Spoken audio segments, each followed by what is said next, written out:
자, 르호보암, 여호보암 구분하라 그랬어요. 여로보암은 북이스라엘의 초대 왕이라 그랬습니다.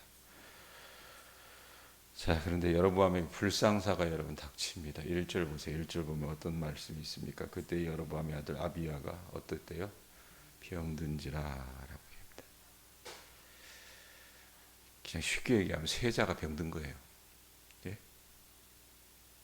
큰 일이잖아요. 그러니까 애가 병들어가지고 시름시름 앓게 되니까 이거 어쨌든 살려내야 되니까 여로보암이 자기 아내에게 신분이 노출되지 않도록 변장을 하고 실로에서 살아가고 있었던 선지자 아이야를 찾아가게 합니다. 2절 보세요. 2절 말씀 보면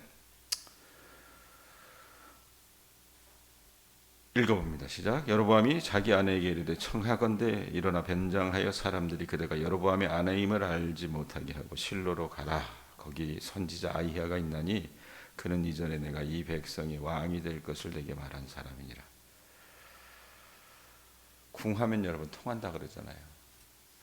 너무 죽겠으니까 이 아이야를 찾아갔는데 아이야를 찾아간 이유가 있습니다. 왜냐하면 이전에 여러분 하나님께서 아이야를 통해서 여로보암에게 나타나셔서 예언해 주셨습니다. 어떤 예언을 해 주셨어요? 여로보암 그 자신이 북이스라엘의 왕이 될 수 있도록 해주겠다고 그 말해준 사람이 아히야예요. 전달자가. 그러니까 우리식으로 쉽게 얘기하면 뭐예요? 백정희 목사님. 아히야는요. 교회의 말로는 하나님의 사람 뭐 이렇게 얘기하지만 용한 사람이에요. 신령한 사람이에요. 그럼 어떻게 해요? 가서 도와달라고 얘기해야 되는 거 아닙니까? 여러분 물론 여로보암이 리더로서 충분한 자질을 갖고 있었습니다. 그래서 솔로몬도 그를 정적으로 꺼려했어요. 들어쓰긴 했지만. 그렇지만 제가 늘 얘기했던 것처럼 여로보암을 들어서 왕으로 그렇게 삼아주신 분은 하나님이셨지 자기 역량 가지고 왕이 된 게 아닙니다. 또 그것을 전해준 사람이 아히야라고 하는 이 선지자였으니까 여러분 우리가 언제 하나님을 찾습니까? 내 힘으로 할 수 없어요. 그때 사야 하나님을 찾아요. 아들놈 자기가 살릴 수 없으니까 그때 사야 하나님 생각나서 이거 어떻게 할 수 없을까? 그래서 아이야 찾아간 겁니다.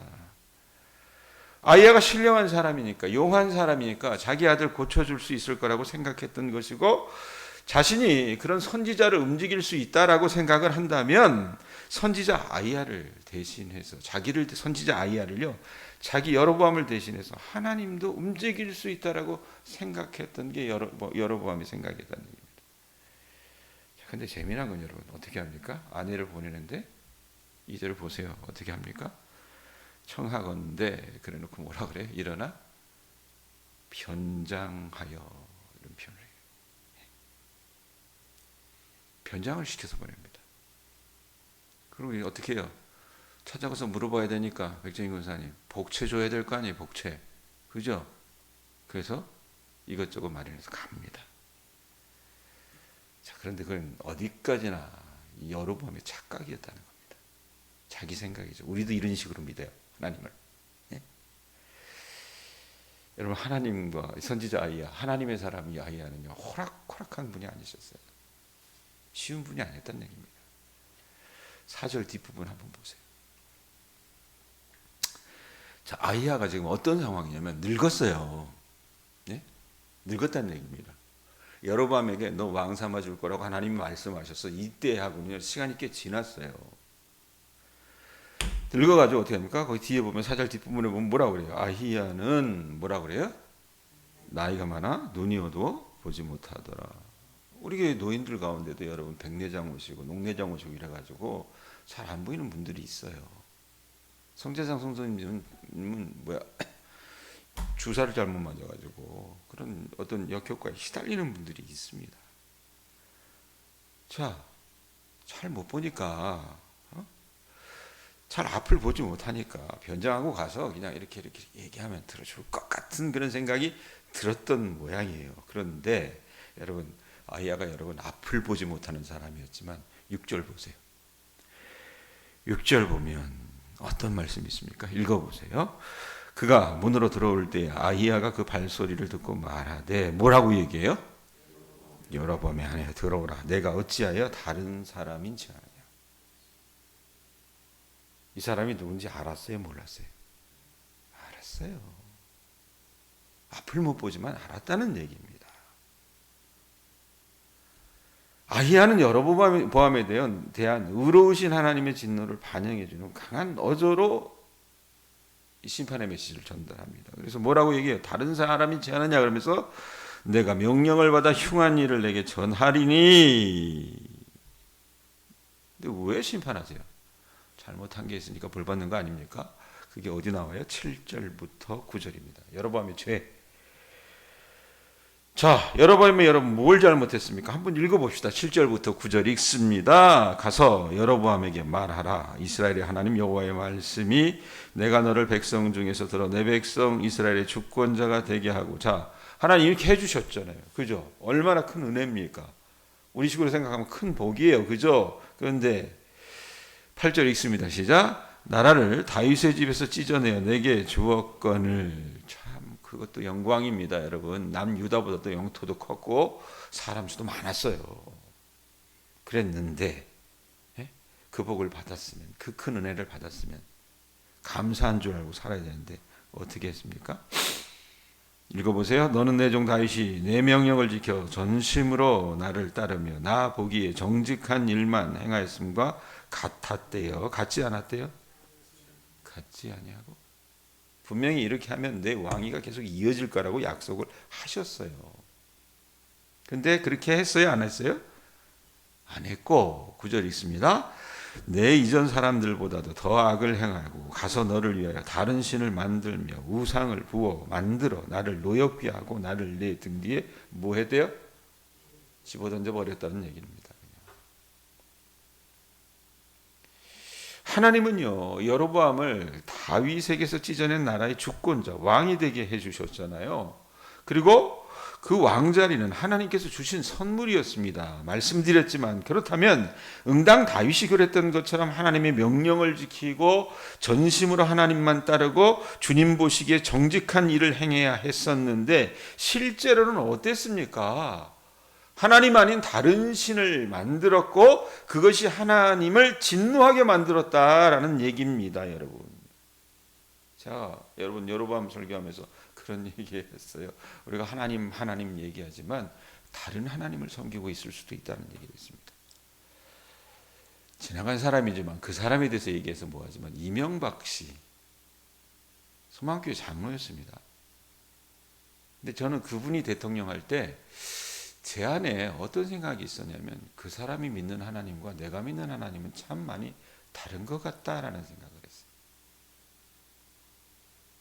물론 여러분 이명박 씨가 존경할 만한 부분은 있습니다. 굉장히 열심히 살았잖아요.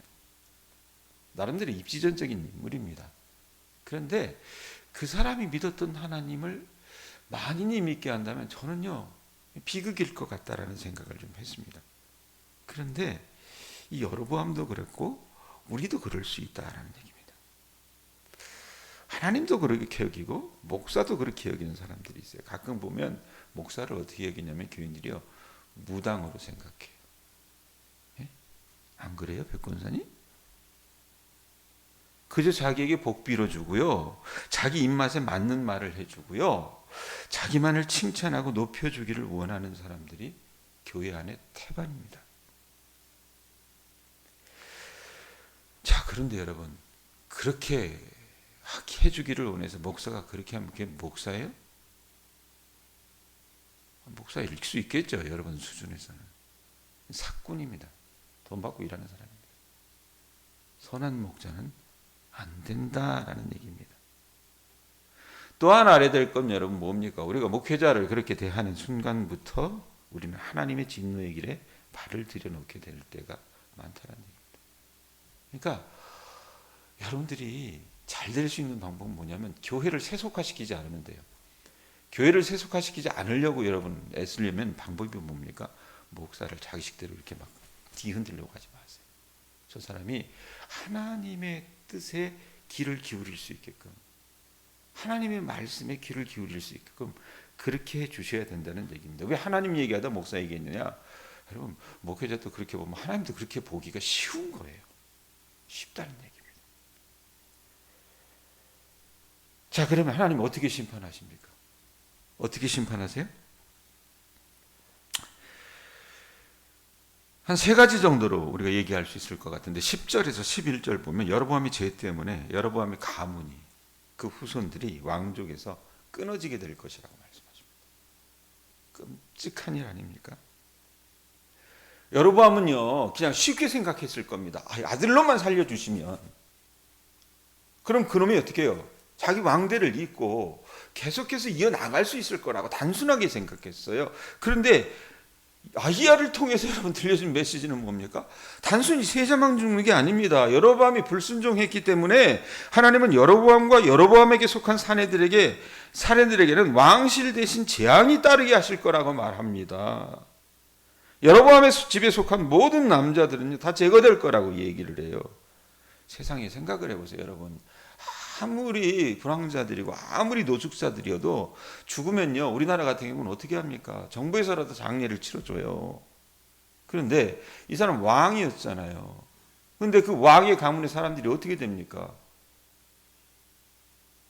세자인 와비야만 어떻게 해요? 왕실의 묘실에 들어가게 되고요. 나머지는 어떻습니까? 새들이 먹고 들짐승이 먹게 됩니다. 개가 먹게 된다. 이런 끔찍한 죽음이 어디 있습니까? 자, 그 심판을 당하게 된다는 얘기입니다. 불순종했기 때문에. 그리고 그 죽음을 슬퍼하는 사람도 없을 거라고 얘기해요. 여러분 우리가 하나님 만만하게 보면 안 돼요. 이 심판이 무섭습니다. 두 번째, 여로보암의 죄는요 그 가정을 황폐하게 만들잖아요. 세자 죽습니다. 병에서 회복하지 못할 거고 왕비가 어떻게 해요? 전령으로 갔다가 그 얘기 들어요. 엄마가 되는 사람이 여로보암보다 여러분 그 엄마 되는 왕비가 더 아들 살리고 싶어 했을 겁니다. 근데 아히야가 얘기를 하잖아요. 당신 딱 가서 왕궁에 발 들여놓는 순간 당신 아들놈 죽을 거야. 그때부터 여러분 그 왕비는 살아있어도 산 게 아닙니다. 세 번째 어떤 심판하십니까? 여로보암의 죄는 그의 나라에조차도 피해를 입힐 거라고 말합니다. 하나님께서 이스라엘 위에 한 왕을 일으키실 거라고 얘기를 하세요.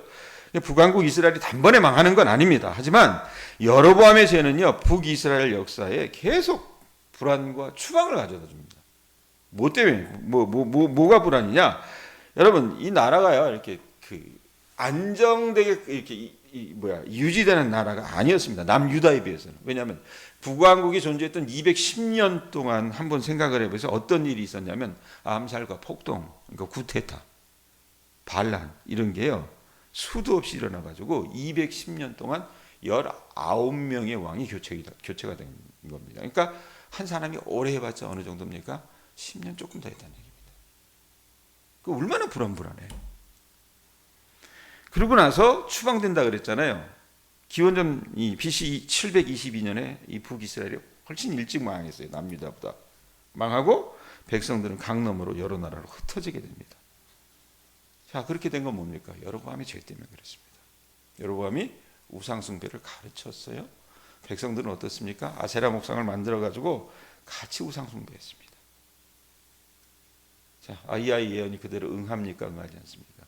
응합니다. 아들 죽어요. 그리고 여로보암도 역사 속에 파묻히게 됩니다. 22년의 제의 기간을 마치고 끝납니다. 재미난 건 여러분 여로보암이요 참 괜찮은 사람이었잖아요. 처음에 왕이 될 때는. 근데 이 사람이 하나님을 버리고 다른 신을 섬긴 사람이 되면서부터 그가 미친 영향은요 모두 다 부정적인 것이었습니다. 그걸 여러분이 이제 열왕기사 말씀 보면 그 죄의 기준이 항상 여로보암이에요. 여로보암. 이걸 이제 읽어나갈 거예요. 자, 그럼 어떻게 적용할 거냐? 이 얘기 저 얘기 할 수 있습니다. 근데 저는 설교 준비하면서 이렇게 자료를 쭉 봤는데 이 여로보암의 아내가 변장을 하고 그 아히야를 찾아갔다고 하는 표현이 자꾸 마음에 걸리는 겁니다. 6절에도 보면 여러분 말씀에 뭐라고 얘기했습니까? 6절에 뭐라 그랬어요? 다른 사람인지 아느냐? 변장하고. 여러분 변장하는 건요 하나님과 우리의 깨어진 관계성을 우리가 오직 겉으로만 이해하고 있다는 증거라고 그렇게 표현을 하더라고요. 그러니까 하나님을 다 모르는 거예요. 변장하는 사람들의 특징이 있습니다. 그건 뭐냐면 문제가 그렇게 심각하지 않다라고 생각을 해요. 스스로. 그리고 자기가 적당하게 꾸미고 감추면 감춰질 수 있다라고 생각합니다. 여러분, 그런데 그것은 사람 앞에서 하면 그렇게 될지는 모를지 모르겠지만 그 대상이 하나님이라는 데 문제가 있는 겁니다. 착각은 자유라는 말이 있습니다, 여러분. 그러나 착각은 마음을 벌거벗은 자처럼 비추시며 관통하며 드러내시는 하나님의 말씀을 앞에서는 여러분 그 말씀을 막아낼 수는 없다는 얘기입니다. 여러분, 하나님은 우리들에게 우리 자신들의 행위와 그 행위에 대해서 하나님이 어떻게 반응하실지 우리식의 거짓되고 헛된 환상을 갖는 것을 중단하라고 말씀을 하세요. 하나님은 어떻게 우리가 벌거벗은 그 모습 그 자체로 하나님 앞에 나가기를 원한다고 말입니다. 그런데 여러분, 우리는 어떻습니까? 신앙생활하면서요 어설픈 개꿈을 꿉니다. 우리는 하나님을요 우리식으로 만들어내고 조종할 수 있다라고 생각해요. 그게 우상의 특징이에요. 우상이라고 하는 게 뭡니까? 내 마음대로 조물락조물락거릴 수 있는 게 우상이에요. 우리는 적당한 선에서 하나님을 믿으려 합니다. 그리고 어느 정도면 하나님도 이해하실 거라고 그렇게 착각합니다. 그 모습은 여러분 여러 부분에서 나타날 수 있습니다. 사람을 대하는 면에서도 그렇고 일하면서도 여러분 우리의 모습들이 나타날 수 있고 또 신앙생활하면서도 하나님께 뭐 예물을 드리면서도 하나님 이거 먹고 떨어지세요. 뭐 이렇게 생각하면서요. 자기가 봤을 때는 하나님 앞에 안 하는 것보다는 아니니까 그죠? 좋은 게 좋은 거니까 하나님도 이해하실 것이라고 생각하시지만 여러분 미안하지만 그것은 어디까지나 우리가 만들어 놓은 우리식의 하나님 곧 아세라 목상과 같은 우상일 뿐이지 참 하나님은 아니라는 얘기입니다. 백권사님 눈 뜨세요. 왜 여로보암이 이렇게 큰 심판을 받았을까? 여러분, 여로보암은요 하나님을 만만하게 생각했습니다. 권사님 누가 만약에 권사님 시골에서 농사짓고 다른 사람처럼 염색도 안 하고 얼굴 시커멓게 해가지고 다닌다고 권사님 무시하면 기분 좋아요, 안 좋아요? 권사님 만만하게 생각하면 우리 권사님 그 앞에서는 얼굴은 변하지 않겠지만 속으로 어떻게 생각합니까? 마음 닫아버릴 거예요. 그죠? 내가 내 식대로 심판을 합니다. 사람의 일도 그러한데 하나님을 여러분 우리가 만약에 그렇게 대할 수 있다는 얘기입니다. 하나님을 만만하게 봤던 거예요. 쉽게 생각했다는 말입니다. 여러분, 그런데 하나님께서 여러분 우리를 대하는 그 자태는요 그렇게 쉽지가 않습니다. 하나님이 여러분 만만하게 생각하지 않으세요. 여러분을 귀하게 여기신다 그 말입니다. 그럼 우리도 하나님을 어떻게 해요? 귀하게 여겨야 돼요. 여러분, 하나님은 우리를 심판하실 때 여로보암에게 그러하셨듯이 뭘 봅니까? 열왕기상에서 늘 얘기했던 것이 뭡니까? 우리의 태도, 삶에 있어서 우리의 우선순위, 우리의 어떤 관점, 여기에 하나님의 여러분 생각이 가 있다 그 말이에요. 눈이 가 있다 그 말입니다. 여러분께 묻고 싶습니다. 여러분, 나는 어떤 동기와 태도로 하나님을 대하고 있는가? 삶 가운데 하나님과 다른 어떤 것, 그것이 무엇이든 내가 선택의 기로에 섰을 때 나는 매번 하나님이 우선인가? 아니면 다른 말로는 주 예수보다도 더 귀한 것은 없다라고 말하면서 입으로는 하나님 그 하나님을 떠벌리지만 정작 삶의 내용은 그 열매는 그러하지 못하다면 여러분 우리는 여로보암과 여로보암의 세대가 그러했던 것처럼 하나님을 그저 나에게 복을 가져다 주는 아세라상 정도로 취급하는 만만하게 보는 그런 실존일 수 있다는 얘기입니다. 말씀드렸습니다. 여러분. 저나 여러분이나 하나님 만만하게 생각하지 맙시다. 아셨어요? 우리 내면이 바뀌지 않은 채 겉으로만 그럴듯하게 꾸미는 신앙생활은요 미안하지만 그건 쇼입니다. 쇼에 불과할 겁니다. 안 그렇습니까? 조금은 저속한 내용일 수 있으나 여러분 우리가 하나님 앞에서 쇼하지 맙시다. 그렇게 계속 쇼로 일관한 신앙생활을 여러분 우리가 하고 산다면 우리 영혼은요 이미 죽어나간 영혼이 되기 시작할 것이고 나로 인하여 내 가족, 내 주변 사람들조차도 하나님의 심판을 면하기 어려울 수 있다는 얘기입니다. 하나님은요, 진실한 사람을 찾고 계십니다. 태도에 있어서, 우선순위에 있어서, 관점에 있어서 하나님을 진실하게 사랑하시고 하나님 대접해드리는 주님의 자녀들 되실 수 있기를 축원드립니다.